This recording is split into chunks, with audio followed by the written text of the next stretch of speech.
Hello students, Soumen education official চ্যানেলে তোমাদের স্বাগত জানাই।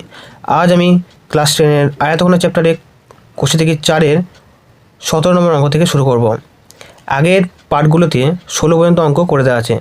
তোমরা যদি আগের পার্টগুলো দেখতে চাও তাহলে এই ভিডিও ডেসক্রিপশন বক্সে লিঙ্ক দেওয়া থাকবে, তোমরা দেখে আসতে পারো।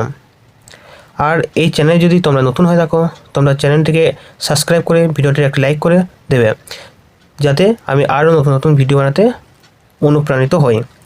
চলো ক্লাসটি শুরু করা যাক।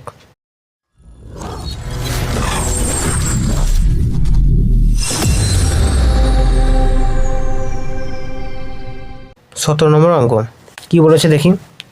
17, 2.1 মিটার দীর্ঘ 1.5 মিটার প্রশস্ত একটি আয়তঘনকার চৌবাচ্চার অর্ধেক জলপূর্ণ আছে। ওই চৌবাচ্চায় আরও 630 লিটার জল ঢাললে জলের গভীরতা কতটা বৃদ্ধি পাবে হিসাব করে লিখি। এই যে অর্ধেক জলপূর্ণ আছে, এইটা নিয়ে যেন না বেশি ভাবো, ঠিক আছে। এই পরিমাণ যে জল ঢালছে, 630 লিটার যে জল ঢালছে, সেই পরিমাণে কি জল বাড়বে, তাই তো। তাহলে এত মিটার দৈর্ঘ্য, এত মিটার প্রশস্ত। এবার আগের ভিডিওতে বলেছি যে লিটার থাকলে সবসময়, ঠিক আছে, এই মিটারগুলোকে ডেসিমিটার করে নেবে, তাহলে অঙ্ক করতে সুবিধা হবে। তাহলে যেটা বলছিলাম যে এই জলটা ঢালছে, সেই পরিমাণ জলই কি উপরে উঠবে, ঠিক আছে। তার দৈর্ঘ্য বলে দিয়েছে, প্রস্থ বলে দিয়েছে, তো এত পরিমাণ জল ঢালছে, তাহলে উচ্চতা ধরে নেবো এইচ, যে অঙ্কটা সহজেই হয়ে যাবে। দেখো খাতায় করি। 17 নম্বর অঙ্ক, চৌবাচ্চাটির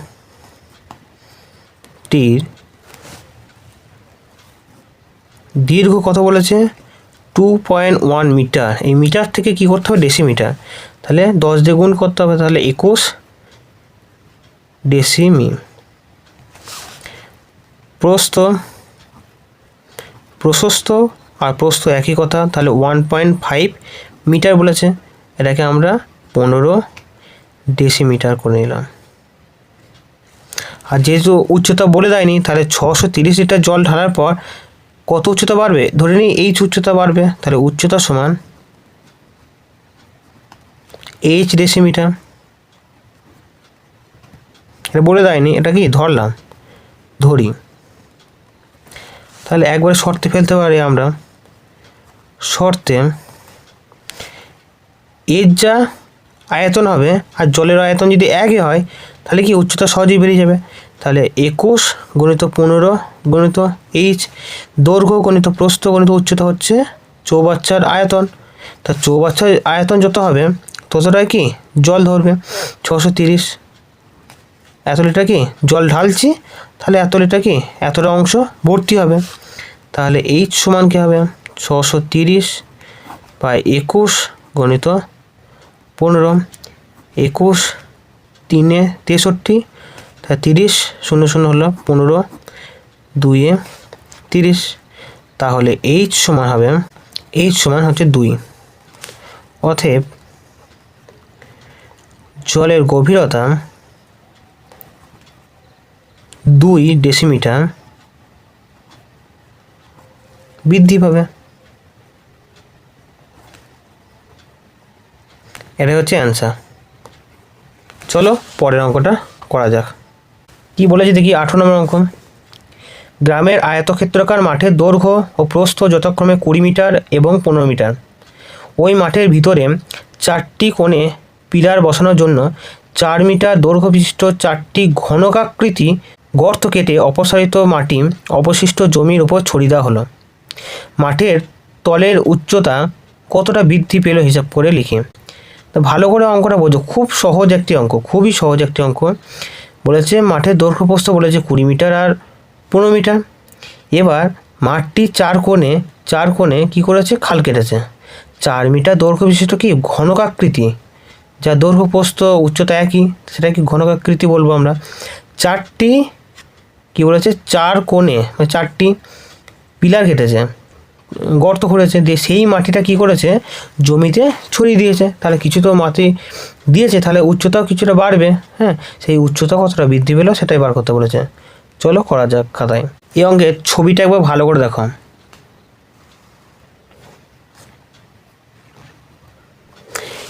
এইটা ধর না আয়তকার আয়তক্ষেত্রাকার একটি মাঠ, ঠিক আছে, বা জমি ধরলাম, ঠিক আছে, যার দৈর্ঘ্য হচ্ছে 20 মিটার, প্রস্থ হচ্ছে 15 মিটার।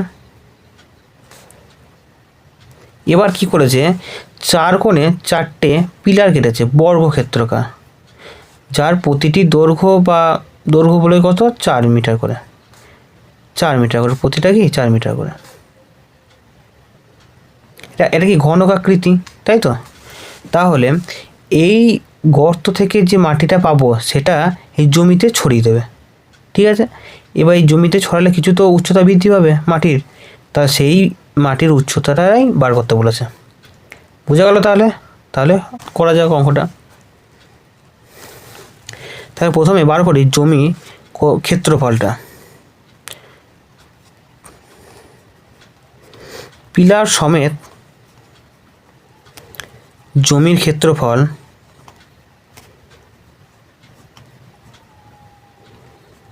কত, 20 মিটার গুণিত 15 মিটার, তাহলে হচ্ছে 300 মিটার, 300 বর্গ মিটার হবে, যেহেতু ক্ষেত্রফল তাহলে বর্গ মিটার, ঠিক আছে। তাহলে গোটা জমিটার ক্ষেত্রফল বার করব। যেহেতু 4 কোণে 4টে পিলার আছে, সেখানে তো কোনো মাটি পড়বে না, তাই তো। তাহলে এই 4টে পিলারের যে ক্ষেত্রফল সেটা কি বাদ দিতে হবে, তাহলে বা পিলারগুলির ক্ষেত্রফল, 4টি পিলারের ক্ষেত্রফলটা বার করে নেবে। 4টি পিলারের ক্ষেত্রফল,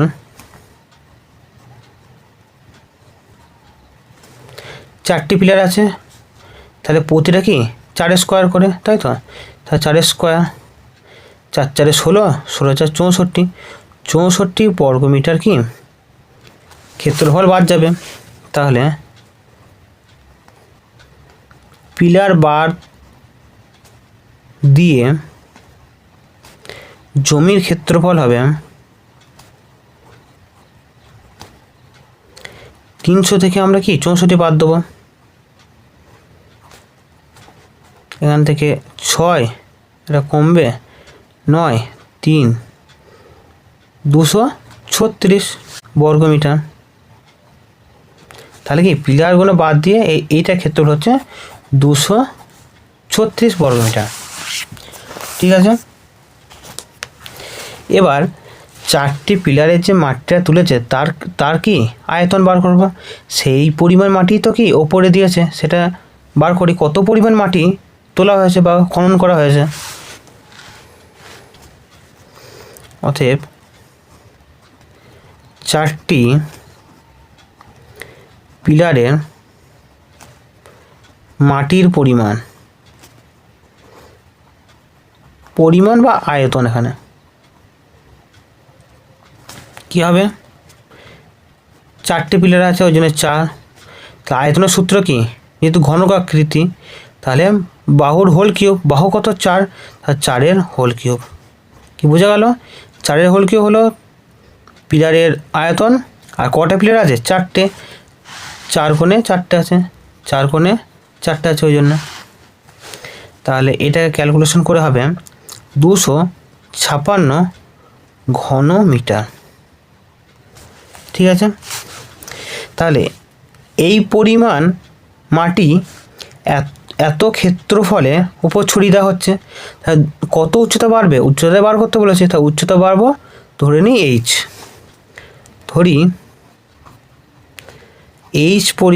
h মিটার উচ্চতা বৃদ্ধি হবে।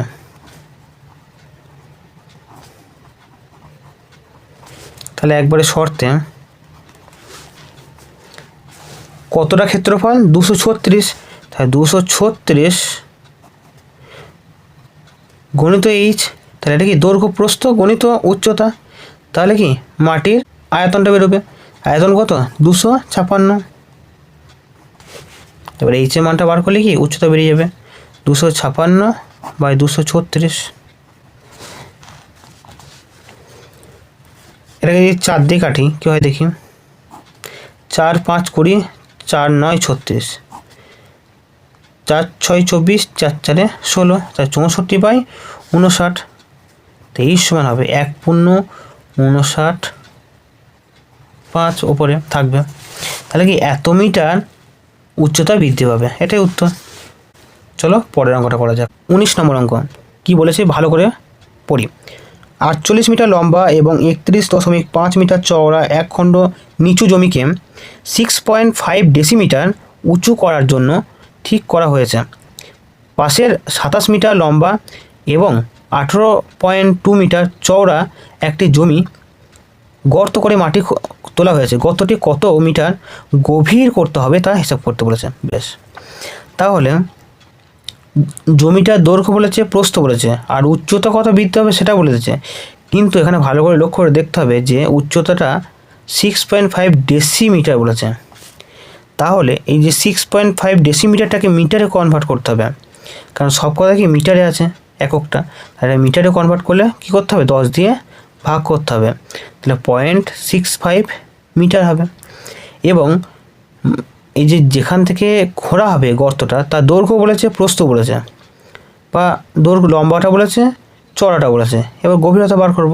খুব সহজ অঙ্ক, হ্যাঁ ভালো করে দেখো। জমিটি ক্ষেত্রে লম্বা কত বলেছে, 48 মিটার, চওড়া বলেছে 31.5 মিটার, আর উঁচু করতে হবে কত, 6.5 ডেসিমিটার। এটাকে মিটার করলে 10 দিয়ে ভাগ করতে হবে, তাই 0.65 মিটার হবে। এইটা কিন্তু এখানে একটু ইম্পর্টেন্ট আছে, এটা কি এককটাকে চেঞ্জ করতে হবে। এবার গর্তের কি বলেছে, কত মিটার গর্ত খুঁড়বে। গর্তের ক্ষেত্রে লম্বা বলেছে 27 মিটার, আর চওড়া বলেছে 18.2 মিটার। উচ্চতা ধরে নিই, উচ্চতা বা গভীরতা এর কত, এইচ মিটার ধরে নিলাম। তাহলে গর্ত থেকে যে মাটি তুলবে, মানে গর্তের আয়তনটা যা হবে, জমিতে যতটা উঁচু করবে সেই পরিমাণ মাটির আয়তন সেম হবে। তার শর্তে আমি সহজেই ফেলে দিতে পারি, দুটোকে সমান ফেলে দিতে পারি। তাহলে একবারে শর্তে 27 গুণিত 18.2 গুণিত এইচ, মানে হচ্ছে গর্তের আয়তনটা দৈর্ঘ্য গুণিত প্রস্থ গুণিত উচ্চতা। এবার জমির যে মাটি উঁচু করবে সেই মাটির আয়তনটা কত, দৈর্ঘ্য 48, প্রস্থ 31.5, আর উচ্চতা হচ্ছে 0.65। এবার এই সমান কী হবে, 48 31.5 0.65 বাই 27 গুণিত 18.2। এবার যদি কাটাকাটি করি একবারই কি উত্তর বেরিয়ে যাবে। এই দশমিক তুলে দিলাম, এখানে দশমিক তুললে ক ঘর, 2 ঘর আছে, তার 100 তলায় হবে। ঠিক আছে, এই 27টাকে 9 দিয়ে কাটি, 9 3 27, 9 3 27, আর 9 5 45। ঠিক আছে, এটাকে 3 দিয়ে কাটি, 3 1 3, 3 6 18। ঠিক আছে, এটাকে আমরা 4 দিয়ে কাটি, 4 4 16, 4 25 100। ঠিক আছে, এবার এটা 5 দিয়ে কাটি, 5 7 35, 5 5 25। ঠিক আছে, এবার এটা 7 দিয়ে কাটি, 7 2 14, আর 42 পড়ে আছে, 7 6 42। ঠিক আছে, এবার 13 2 26, 13 2 26, 13 13 5 65, 5 5 কেটে গেল, 2 2 4। এই 2টাই একমাত্র পড়ে আছে, আর সবই কি কাটাকাটি হয়ে গেল। তাহলে এইচের মানটা কী হবে, এইচ সমান হবে 2। অতএব উত্তরটা হবে গর্তটি 2 মিটার গভীর করতে হবে। এটাই হচ্ছে কি উত্তর। ঠিক আছে, তাহলে পরের অঙ্কটা করা যাক। 20 নম্বর অঙ্কটা খুবই একটি সহজ অঙ্ক, দেখে মনে হচ্ছে অনেকটা বড়, কিন্তু কি খুবই একটা সহজ অঙ্ক। দেখি, বাড়ির 3টি কেরোসিন তেলের ড্রামে 725 লিটার এবং 576 লিটার তেল ছিল। ওই 3টি ড্রামের তেল একটি আয়তঘনাকার পাত্রে ঢালা হলো এবং এতে পাত্রের তেলের গভীরতা 7 ডেসিমিটার হলো। ওই আয়তঘনাকার পাত্রের দৈর্ঘ্য প্রস্থ অনুপাত বলেছে এখানে 4:3 হলে পাত্রের দৈর্ঘ্য ও প্রস্থ হিসাব করে লিখি। তাহলে দৈর্ঘ্য প্রস্থ বলেছে 4:3, আমরা দৈর্ঘ্য প্রস্থ ধরে নেব 4x আর 3x, ঠিক আছে। আর উচ্চতা কথা বলেছে 7। তা এই পরিমাণে তেলের সমষ্টি সমানই হচ্ছে আয়তঘনাকার পাত্রের আয়তন। চলো করা যাক খাতায়। 20 নম্বর অঙ্ক। আয়তঘনাকার পাত্রে তেল মোট ঢালা হয়েছে আর ঢালা হলো কত হচ্ছে 800 লিটার, 725 লিটার প্লাস 576 লিটার। তাহলে এই কটা কি যোগ করতে হবে। এই কটা যোগ করার পর হচ্ছে 2100 লিটার।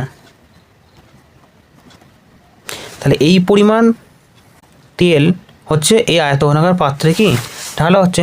তো এই পরিমাণ তেলের আয়তন আর আয়তঘনাকার পাত্রের আয়তন সেম হবে, একই হবে। এবার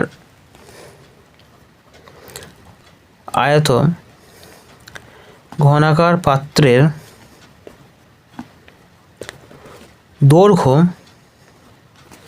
ধরি লিখবে, হ্যাঁ ধরছি, দৈর্ঘ্যটাকে ধরে নেব 4x ডেসিমিটার। কেন ডেসিমিটার নিলাম, যেহেতু লিটার আছে, লিটার থাকলে মনে রাখবো সবসময় ডেসিমিটার নিয়ে যাবে। প্রস্থ 3x ডেসিমিটার আর উচ্চতা বলে দিয়েছে 7 ডেসিমিটার। তাহলে আয়তঘনাকার পাত্রের আয়তন কত হবে, দৈর্ঘ্য গণিত প্রস্থ গণিত উচ্চতা। তাহলে এই পরিমাণ আয়তনটাই কি এত লিটার তেল ধরবে। তাহলে এই কটা গুণ করার সমান 2100 লিটার। তাহলে শর্তে 4x গণিত 3x গণিত 7 সমান 2100। তাহলে দুটো x আছে, তাহলে x স্কোয়ার রেখে দিই। আর বাকি কী পড়ে আছে 2100 ওপরে, আর এখানে কী আছে 4, 3 আর 7, এগুলো কি তলে রেখে দিই, তাহলে কাটাকুটি করতে সুবিধা হবে। 7 3 21 0 0 3 100 আর 4 25। তাহলে x স্কোয়ার সমান কী হচ্ছে 25 সমান বলতে পারি 5 স্কোয়ার। তাহলে স্কোয়ার যদি মিনিমাইজ করি তাহলে x সমান হবে 5। তাহলে x এর মানটা কত হলো 5। চেয়েছে দৈর্ঘ্য আর প্রস্থ কত, পাত্রের দৈর্ঘ্য প্রস্থ কত। তার দৈর্ঘ্য কত হবে, দৈর্ঘ্য কত ধরেছিলাম যে 4x আর 3x, তো x এর জায়গায় কী করবো 5। অতএব পাত্রের দৈর্ঘ্য সমান 4 গুণিত 5 মানে 20 ডেসিমিটার, প্রস্থ 3 গুণিত 5 মানে 15 ডেসিমিটার। ঠিক আছে, এরপরে কি বলেছে দেখি অঙ্কটা। বলেছে যদি ওই আয়তঘনাকার পাত্রের গভীরতা 5 ডেসিমিটার হতো তবে এত লিটার তেল ওই পাত্রে রাখা যেত কি না হিসাব করে লিখি।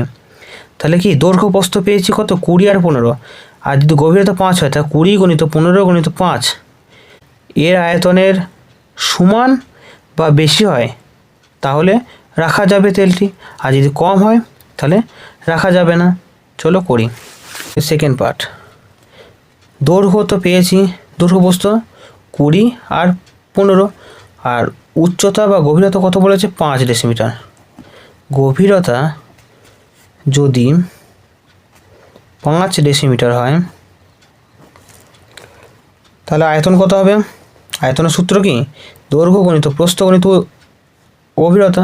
তাহলে 20 গুণিত 15 গুণিত 5, 15 5 75, 75 2 হচ্ছে 150, আর এটা 0 1500, কি 1500 লিটার,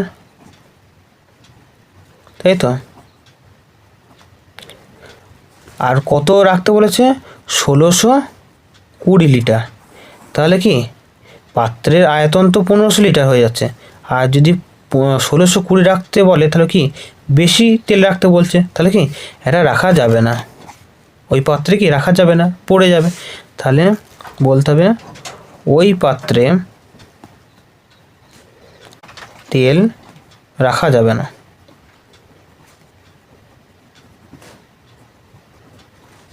এটা হচ্ছে অ্যান্সার।